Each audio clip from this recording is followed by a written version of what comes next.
guys, pag-usapan lang natin ang breaking news. Finish na, exclusive guys na balita. Ngayon, Catherine Bernardo kinikilig abang namimiss si Daniel Padilla dahil sa pag-awit niya. Dahil alam naman natin guys, yun ay movie ng Katniel ang kinanta umano guys ni Catherine Bernardo na kahit maputi na ang buhok ko.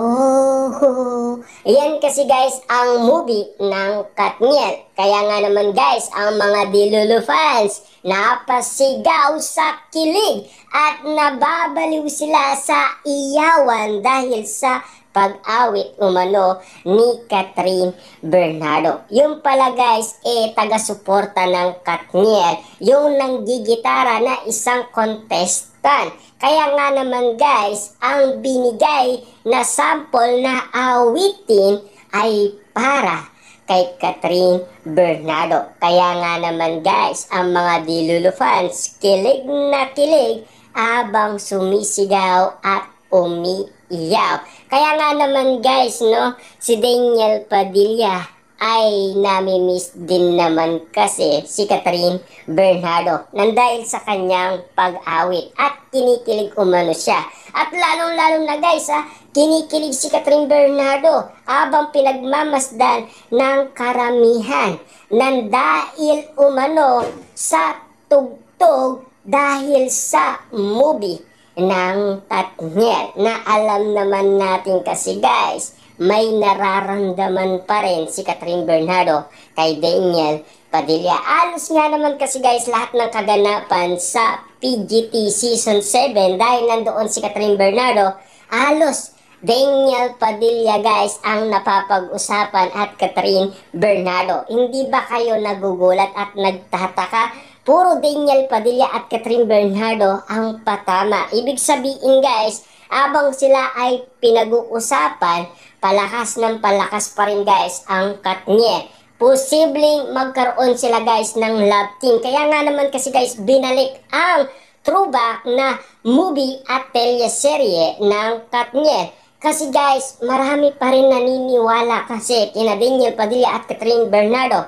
Lalong-lalo na guys, ang iba't ibang mga kaibigan ni Catherine Bernardo at Daniel Padilla, naniniwala sila na magkakaroon ng balikan. Siyempre guys, ang mga Dilulu fans noon, ang paniniwala nila, yung patungkol umano kay Madja Salvador at Rambo.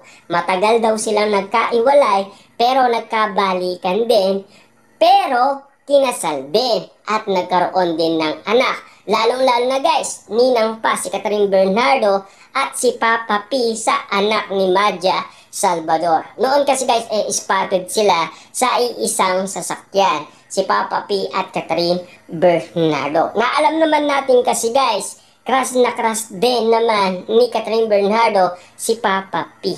Diba? Na alam naman natin kasi guys, lahat ng mga kaganapan na pinag-uusapan sa social media ngayon ay patungkol kay Daniel Padilla at Catherine Bernardo. Papaano nga naman kasi guys, may ugot nga naman kasi guys ang dalawa dahil sa kanilang pagmamahalan. Siyempre guys, alam naman natin, sobrang busy nila pero nagagawa pa rin nila guys magkita ng paliin. Kasi guys, alam naman natin kapag pinag-uusapan sila, makikita mo naman si Catherine Bernardo guys, namumula ang pisngi niya dahil kay Daniel Padilla. Ibig sabihin, kahit wala doon si Daniel Padilla, basta't alam ng mga tao ang iwalayan Katniel at lalong-lalo na ang mga throwback ng Katniel, talagang malakas ang akot niyan guys ng mga viewers dahil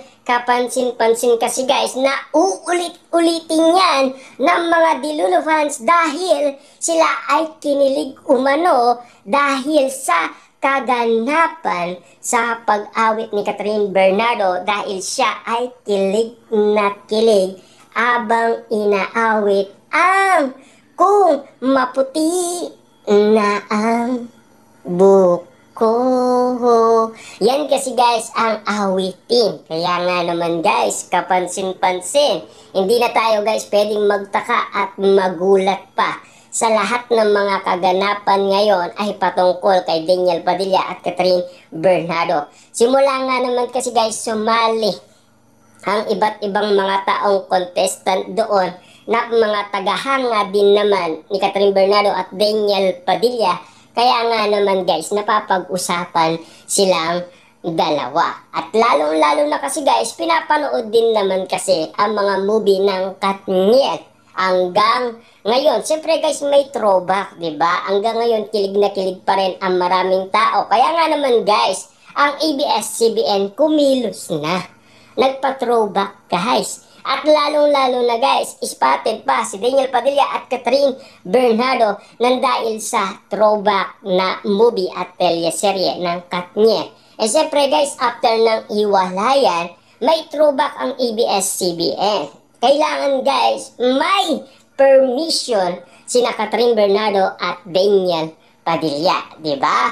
Eh siyempre guys, kukuha lang naman kasi na simpatya ang ABS-CBN sa maraming tao. Kung ano ang masasabi nila sa throwback ng movie at teleserye ng Katniel para maintindihan nila kung ano ang saloobin ng maraming tao. Kumbaga guys, surveyhan, di ba? Para at least mabilang nila kung ilan ang naniniwala, ilan yung mga negative, ilan yung mas naniniwala, at sino yung mas interesting sa kanila na magkaroon ng love team, ang Katniel. Yan kasi guys ang mga survey ng mga tao. Yan ang ginagawa ng ABS-CBN para mas malaman niya ang dapat nilang gawin.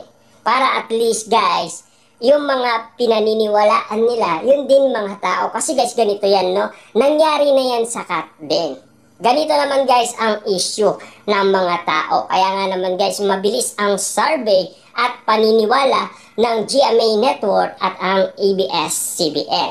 Eh siyempre guys, nagre-request lahat ng mga tao na ibalik si Alden Richard at Catherine Bernardo. Kaya nga naman guys, nung magkataon na magkita sina Catherine Bernardo at Alden Richard, laging viral at trending yan guys. Kasi alam naman natin guys, yun ang gusto ng management para at least maging patok na patok, di ba?